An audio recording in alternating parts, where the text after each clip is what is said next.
大家好啊，又係我林耀江師傅啦，嚟到新一期易經金融呢個節目。上一期都係同我哋預測一樣咧，整體都係向下跌，而跌得咧都比較深咗少少。整體咧可能因為戰爭嘅影響之下，但係所以危機之下咧，大家都要小心啲，點樣去做一個安全性啊？我哋睇下個內容啊，今期嘅。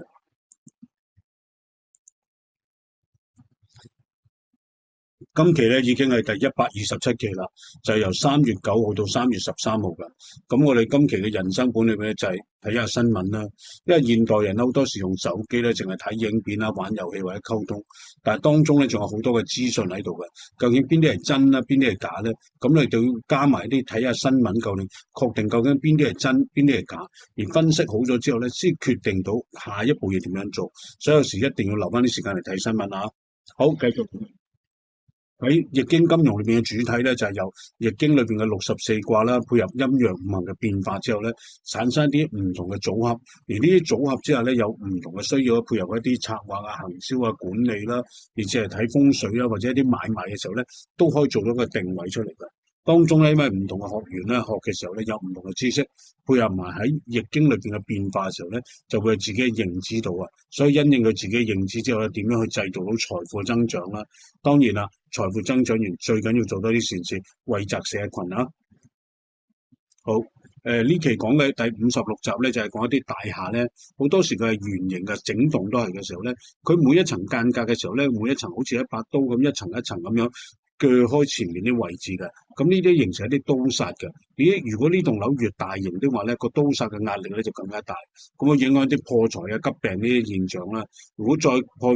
合埋咧，當年嘅流年嘅空星都喺個位置嘅時候，又啱啱咪對正啲窗啊，或者係啲大門口的話咧，佢影響性就會更加大。所以到時你就配合可能買一啲風水嘅麒麟啊、貔貅啊，或者石錦多去擋住一啲煞氣啦。同時咧，如果你話真係有需要嘅時候，可能有時都要搬都唔出奇㗎。所以因應嗰個需要嘅時候，自己嘅變化。如果能力唔夠的話咧，可能真係要試下用其他方法咧去改善下你咯。好，上一期我哋講嘅儲錢啊，用錢罌嘅功能啊，今期我哋講一啲咧就係話關於照好運嘅時候，有時有啲突發性嘅事件啊。喺呢個世界咧，投資嘅時候咧，我哋好明白咧，就係佢個本身咧就係好多因果嘅關係啦，有時反反覆覆啊，突然嘅變化，而呢啲咧基本上係常規性，成日都會出現㗎。而你以為係突發性，其實佢隔一段時間就會出現㗎。佢點解會出現咧？就係話咧，我哋當一個貪念去到某一個水平嘅高度嘅時候咧，就容易有個突發性嘅危機。因為我哋成日都講嘅啫，即係當好多人都偏向一面嘅時候，佢就可能係一個鐘擺向另外一邊擺過。咁呢啲係好自然嘅規律嚟嘅咋，所以我哋記緊咧就守緊啲錢，避開風險。咁當你早啲面對到或者知道咁嘅情咧，你就能夠得心應手去點樣做好自己嘅理財計劃，招一啲好運翻嚟啦。好，呢個係啱啱完咗嘅月份咧，裏邊係3月2號至3月6號啦。咁當時嘅卦象咧就係一個天水訟卦配嘅澤水困卦。呢種訟卦咧就係一種衝擊咧，大家互相不協調嘅現象啦。困卦咧就係啲危機越嚟越深重咁樣。配合埋前面嗰五隻卦咧，我哋當時預計咧就係跌嘅，最終咧就跌到去咧25,757點，差唔多接到1000點到啦。但係其實個低位係低過呢個好多嘅。咁我哋睇下個變化。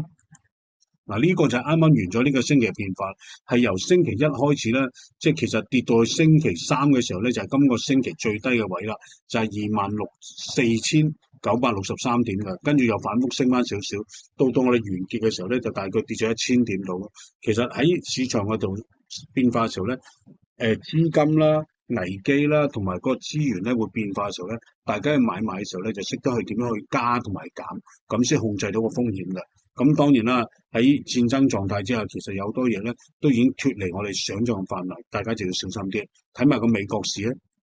好啦，美國市咧一樣係跌咗落去，咁由星期一開始跌落嚟啦。咁但係佢最深咧，反而咧係星期五嗰日咧先有個裂口，比較更加大嘅裂口跌落嚟，跌到今個星期裏面最低位咧就係47,020點㗎。但係最終又反彈翻少少啊。究竟呢個美國嘅政策喺兩伊戰爭嘅危機啦，同埋下星期嘅關稅重臨嘅時候咧，究竟有啲咩新嘅變化咧？咁我哋今期咧亦令到嗰個止損位咧就向下調整，因為上次個位咧48,000點已經掂到啦，咁啊今次咧去到咧就46,300點啦。咁當每跌到一個位置嘅時候，大家就要衡量下，究竟我要買賣嘅時候，究竟係要揸貨定係要沽貨啦？大家要知道衡量嘅標準先去做啊！好，今期咧我哋就講一個咧就係點樣嘅變化咧，就由幾時開始咧？就係由呢個3月9號開始啦。咁依家嘅起點咧就係25,757點嘅。咁星期一咧就係一個地火明夷啦，配一個山火賁卦啦。呢種狀態之下，啲一種突發嘅現象咧，有危機咧，有爆火啦。咁又好似有向上升嘅火力向上，所以最終可能咧平或者跌嘅佈局啦。星期二咧同埋星期5咧，其實即係同一個卦象嚟㗎。咁個情況就係風火家人配風天小築，呢種因為風吹動嘅時候咧，就有力向上升嘅趨勢喺度㗎。